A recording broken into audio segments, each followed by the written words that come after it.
terima kasih sudah like dan subscribe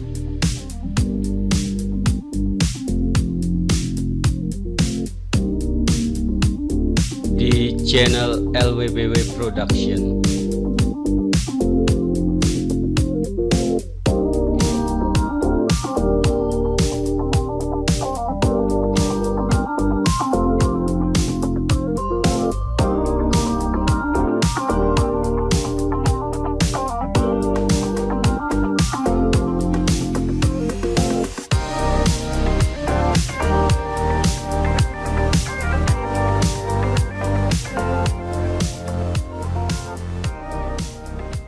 Dalam kesempatan ini kita lanjutkan kembali mengenai akuntansi dalam usaha dagang lanjutan, di mana pembukuan kita akan dari video sebelumnya bulan Januari, kita akan lanjutkan bagaimana pembukuan itu di bulan Februari.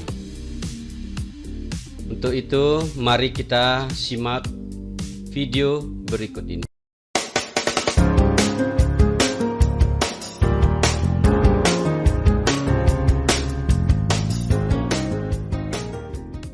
Baiklah teman-teman, di bulan Februari usaha dagang yang dimiliki oleh Ibu Sari itu mengalami perkembangan, dan adapun transaksi-transaksi yang terjadi adalah sebagai berikut, dan ini masih dalam contoh ini supaya teman-teman bisa secepatnya memahami dan bisa melakukan praktek langsung dalam pembukuan itu sendiri.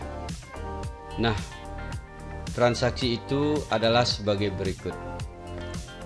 Saldo kas bulan lalu sebesar Rp6.239.000. Nah, ini saldonya ini sudah terlihat di dalam pembukuan kita di bulan Januari bulan lalu. Kemudian persediaan awal barang dagangan itu adalah Rp6.520.000. Pembelian barang dagangan secara cash di bulan Februari sebesar Rp7.120.000. Kemudian pembelian barang dagangan secara kredit sebesar Rp2.555.000. Di samping Ibu Sari membeli barang dagang, persediaan barang dagangan itu secara cash, di bulan Februari juga dilakukan secara kredit. Dilunasi hutang dagang bulan Januari sebesar Rp1.625.000. Ibu Sari memiliki hutang dagang di bulan Januari, dan itu di bulan Februari harus dilunasi untuk bisa membeli barang dagangan secara kredit kembali. Pembayaran rekening listrik ini setiap bulan Rp180.000. Pembayaran rekening air sebesar Rp125.000, itu sifatnya rutin. Penjualan sebulan sebesar Rp10.170.000. Dan persediaan akhir sebesar Rp8.725.000. Persediaan akhir ini kita dapatkan dari inventory akhir. Kalau persediaan awal barang dagangan itu adalah persediaan akhir daripada bulan Januari. Nah, bagaimana kita akan melakukan pembukuan dengan transaksi-transaksi tersebut? Mari kita pertama kali melakukan penjurnalan. Dari transaksi ini kita akan buatkan jurnal. Jurnal yang pertama, nah, persediaan awal barang dagangan Rp6.520.000. Ini akan mempengaruhi atau akan kita hitung di dalam menentukan harga pokok penjualan, seperti apa yang sudah kita bahas sebelumnya. Persediaan awal barang dagangan di bulan Februari merupakan persediaan akhir barang dagangan di bulan Januari. Pembelian barang dagangan secara cash sebesar Rp7.120.000. Apa yang kita debit? Yang kita debit kalau pembelian barang dagangan tentunya adalah persediaan barang dagangan. Persediaan bertambah di sebelah debit, dan di kredit karena kita membeli secara cash, jadi uang yang keluar itu kredit adalah kas berkurang di sebelah kredit. Jadi besarnya transaksi ini adalah Rp7.120.000. Pembelian barang dagangan secara kredit sebesar Rp2.555.000. Persediaan yang di sebelah debit karena ini dibeli secara kredit, persediaan tetap bertambah di sebelah debit, dan di sebelah kredit adalah hutang dagang karena kita membeli barang secara kredit. Besarnya adalah Rp2.555.000. Nah, kita lanjut. Dilunasi hutang dagang bulan Januari sebesar Rp1.625.000. Untuk bisa membeli barang dagangan secara kredit, biasanya supplier atau distributor itu memberikan kredit lagi kalau kita sudah melunasi hutang dagang di bulan Januari. Nah, apa yang didebet? Didebet karena kita melunasi hutang dagang. Berarti hutang dagang berkurang di sebelah debit. Jadi debit adalah hutang dagang. Kita mendebet hutang dagang, dan mengkredit kita melunasi adalah dengan uang, berarti kas di sebelah kredit. Itu besarnya adalah Rp1.625.000. Kita lanjut dari transaksi-transaksi tersebut. Kita menjurnal kembali pembayaran rekening listrik sebesar Rp180.000. Yang didebet adalah biaya listrik, dan dikredit adalah kas karena mengeluarkan uang Rp180.000. Biaya listrik akan mempengaruhi laporan laba rugi. Pembayaran rekening air sebesar Rp125.000. Didebet adalah biaya air atau PDAM Rp125.000, dan dikredit adalah kas juga adalah Rp125.000. Kemudian kita lanjutkan kembali penjualan selama sebulan, kita rekap itu sebesar Rp10.170.000. Penjualan tentunya akan menambah kas, menambah uang. Ini kebetulan belum ada penjualan secara kredit, belum menimbulkan piutang dagang. Yang didebet adalah kas bertambah di sebelah debit, dan di sebelah kredit adalah penjualan bertambah di sebelah kredit yang sebesar Rp10.170.000. Dan yang kita catat terakhir adalah persediaan barang dagangan akhir sebesar Rp8.725.000. Kita melakukan inventory di bulan Februari, 28 Februari kita melakukan inventory, dan kita dapat persediaan barang akhir itu adalah Rp8.725.000. Dan ini kalau teman-teman belum bisa menentukan persediaan barang akhir, itu sudah ada di video saya yang sebelumnya, bisa kembali dibuka, bisa kembali disimak dan dipelajari. Kita lanjut. Dari jurnal-jurnal tersebut kita akan melakukan pengelompokan, pengidentifikasian mana yang kas itu di sebelah debit, mana yang kas pengeluaran kas di sebelah kredit.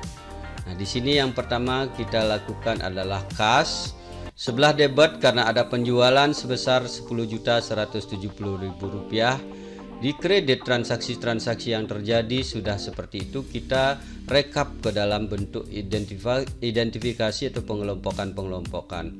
Jadi besarnya selisih kas yang kita punya adalah Rp1.120.000.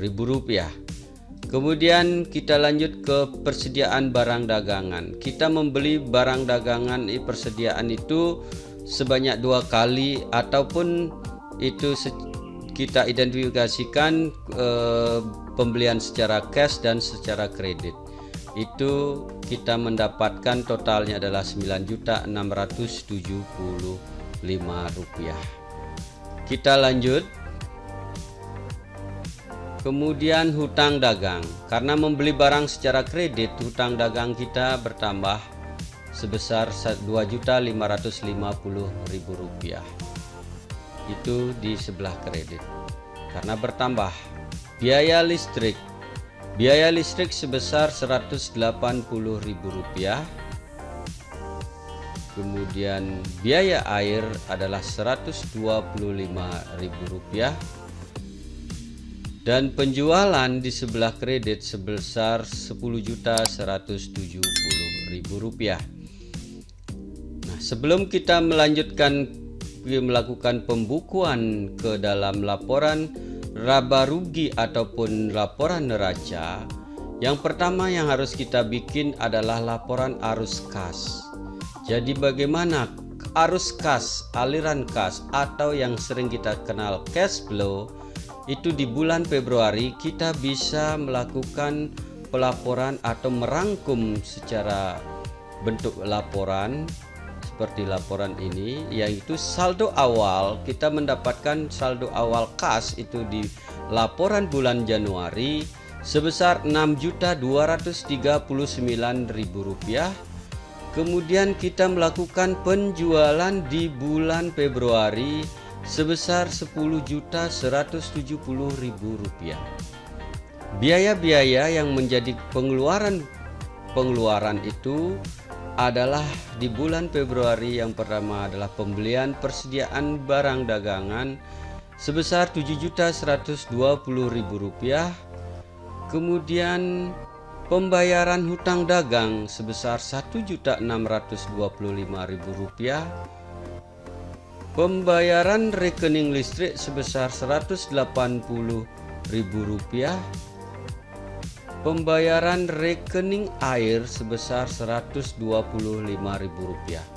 Total pengeluaran kita di bulan UD Ibu Sari di bulan Februari itu adalah Rp9.050.000. Nah, dari saldo awal kita tambahkan dengan penjualan, kita kurangi dengan pengeluaran.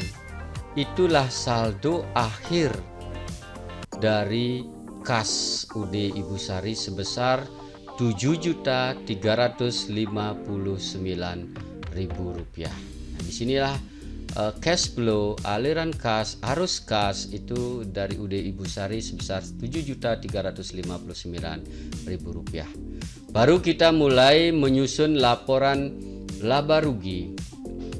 Laporan laba rugi seperti KOP yang sudah kita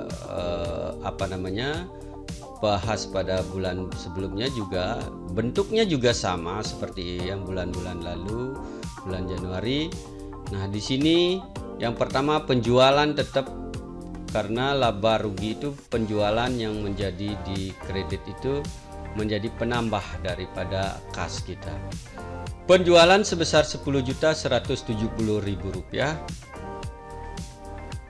Kemudian persediaan awal seperti pada contoh tadi, persediaan awal kita adalah Rp6.520.000. Pembelian barang dagangan secara cash maupun kredit sebesar Rp9.675.000. Dini kita total persediaan awal ditambah pembelian barang dagangan itu kita mendapatkan barang yang siap dijual di bulan Februari sebesar Rp16.195.000. Dari persediaan tersebut di akhir bulan kita melakukan inventory persediaan Dan yang kita mendapatkan bahwa di akhir bulan Februari persediaan barang dagangan yang kita masih miliki adalah sebesar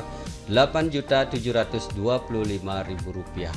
Dari barang yang sudah siap jual ini kita kurangi dengan persediaan akhir yang masih ada di toko UD Ibu Sari, itu menghasilkan harga pokok penjualan sebesar Rp7.470.000. Inilah yang kita namakan harga pokok penjualan. Jadi penjualan dikurangi dengan harga pokok penjualan itu menghasilkan laba. Laba ini masih merupakan laba kotor, gross, ya, karena belum dikurangi biaya-biaya. Kita lanjut dengan biaya operasional dari UD Ibu Sari. Biaya apa saja yang dikeluarkan? Biaya sewa toko sebulan.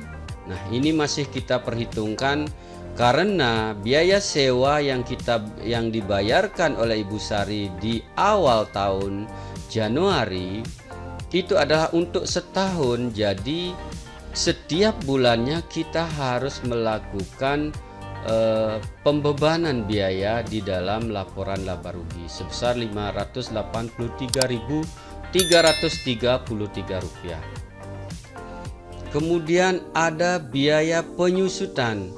Nah, adanya perlengkapan pertokoan itu kita harus melakukan penyusutan, bisa selama setahun kalau modelnya seperti usaha dagang yang masih dalam bentuk kecil-kecilan. Artinya kita masih mempunyai perlengkapan yang masih dalam kapasitas yang kecil.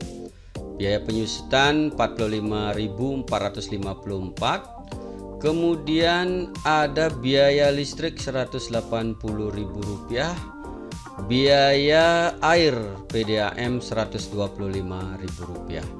Total daripada biaya operasional itu adalah sebesar Rp933.787. Dari laba kotor dikurangi dengan biaya operasional, itu kita menghasilkan laba bersih sebelum pajak sebesar Rp1.766.213. Ini kalau kita belum diperhitungkan dalam pembayaran pajak, ini berarti adalah net daripada profit dari UD Ibu Sari, laba bersih. Setelah kita pahami kembali laba rugi, kita lanjut ke laporan neraca. Neraca pun saya memilih bentuk yang paling sederhana juga, supaya kita benar-benar teman-teman bisa lebih mudah dan lebih gampang untuk memahami, mempraktekkan dalam usaha-usaha dagang yang teman-teman lakukan. Nah, di sini laporan neraca per 28 Februari seharusnya ini per 28 Februari, laporan neraca per 28 Februari 2022. Kemudian ada aktiva dan ada pasiva. Di aktiva itu kas. Kas itu kita lihat pada laporan arus kas itu sebesar Rp7.359.000. Hutang dagang juga kita masukkan karena sudah ada pelunasan, jadi hutangnya masih Rp2.555.000. Kemudian ada persediaan barang. Persediaan barang yang kita miliki di akhir bulan Februari dari hasil inventory Rp8.725.000. Kemudian ada sewa dibayar di muka. Ini sudah kita kurangkan sampai 2 bulan. Jadi masih sisa adalah Rp5.833.334.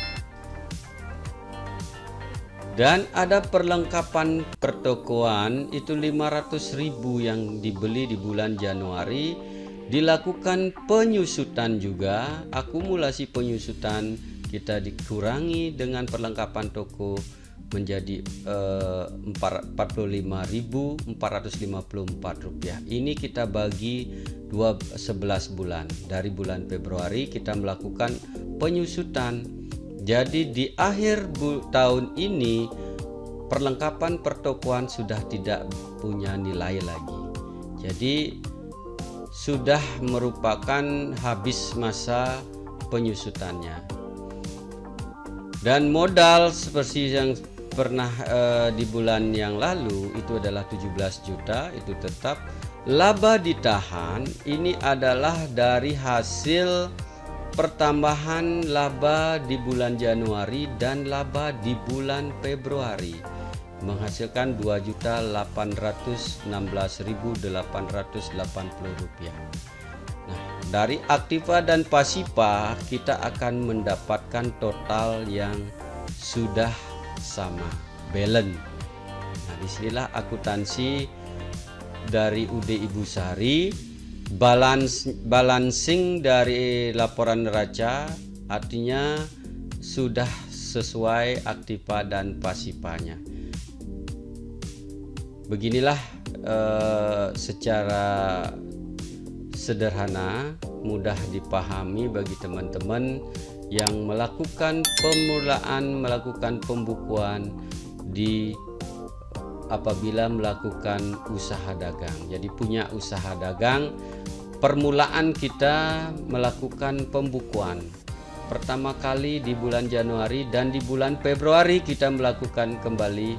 Di bulan Maret juga melakukan. Itu terus pertambahannya terus seperti contoh-contoh yang saya berikan ini. Jadi saya memberikan 2 contoh supaya bagaimana di bulan Januari, bagaimana di bulan berikutnya. Nah, itulah bulan Maret juga dilakukan seperti ini. Dan kalau aktiva dan pasifa sudah balance, itu artinya sudah melakukan pembukuan secara benar.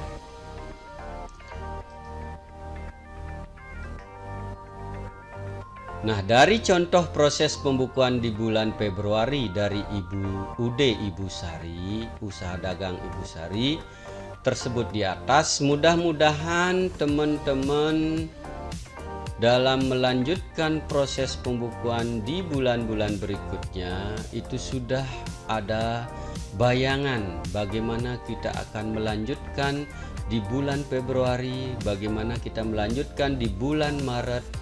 Mengenai apa kita lakukan inventory sudah juga ada di video-video. Tinggal teman-teman kembali menyimak apa yang sudah saya berikan di video sebelumnya.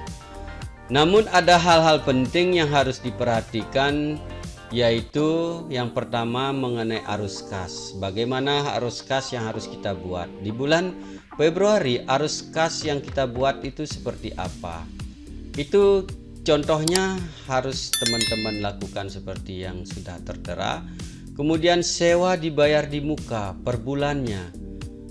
Karena sewa toko yang dilunasi di awal tahun tidak benar dibukukan sekali dalam setahun.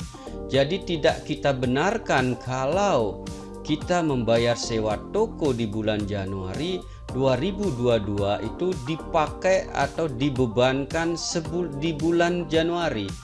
Jadi harus dibebankan setiap bulan untuk mendapatkan laba rugi yang benar-benar real di bulan yang bersangkutan. Jadi kita bagi 12 dari sewa toko yang kita bayarkan, yang kita lunasi. Kemudian persediaan, bagaimana kita melakukan inventory di akhir bulan, sudah juga saya jelaskan di video sebelumnya. Penyusutan, nah karena kita mempunyai peralatan perlengkapan pertokoan, ini perlu dilakukan penyusutan. Penyusutan yang saya berikan ini adalah merupakan sederhana, kita bagi 12 ataupun kita bagi 11, berapa kita mau, apakah 1 tahun atau 2 tahun. Kalau di bulan Februari kita mendapatkan membeli peralatan dan perlengkapan itu, berarti bulan Februari kita melakukan penyusutan sampai dengan Desember di tahun yang bersangkutan. Jadi nilainya dibagi 11. Itulah beban penyusutan setiap bulannya. Kemudian pembayaran hutang dagang. Kenapa itu menjadi penting? Pada saat usaha kita mulai berkembang, kita usaha dagang yang sudah mempunyai pelanggan yang begitu banyak dan transaksinya sudah membesar, tentunya sudah ada supplier yang memberikan atau distributor yang membelikan pembelian barang dagangan secara kredit. Nah, di sini kita harus melakukan atau punya daftar hutang dagang. Jadi bagaimana kita akan utang dagang itu dalam bentuk daftar hutang dagang itu dilakukan secara sesuai dengan transaksinya. Mana yang kalau kita melunasi berarti di daftar hutang bahwa itu sudah 0 atau belum dibayar, semua sudah terlihat. Jadinya di daftar itu apa yang belum kita lunasi, supplier mana atau distributor mana yang belum kita lunasi sudah juga terlihat. Nah, ini daftar hutang dagang ini lebih dikenal dengan aging atau umur hutang. Dan terakhir adalah laporan perubahan modal. Itu hal-hal penting yang perlu diperhatikan bagi teman-teman yang melakukan usaha dagang. Nah, oke teman-teman, sampai di sini dulu pembahasan kita kali ini. Seandainya menemukan kesulitan, mari kita berdiskusi. Caranya bagaimana? Ya, tulis di kolom komentar. Nanti kita akan bahas bersama.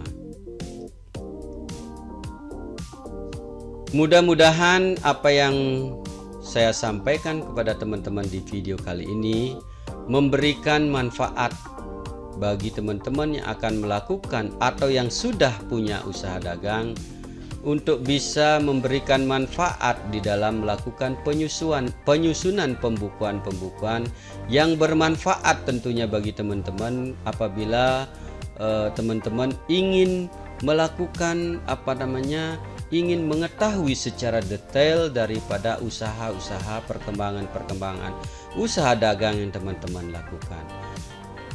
Teman-teman mendapatkan manfaat, tentunya saya sangat bersemangat.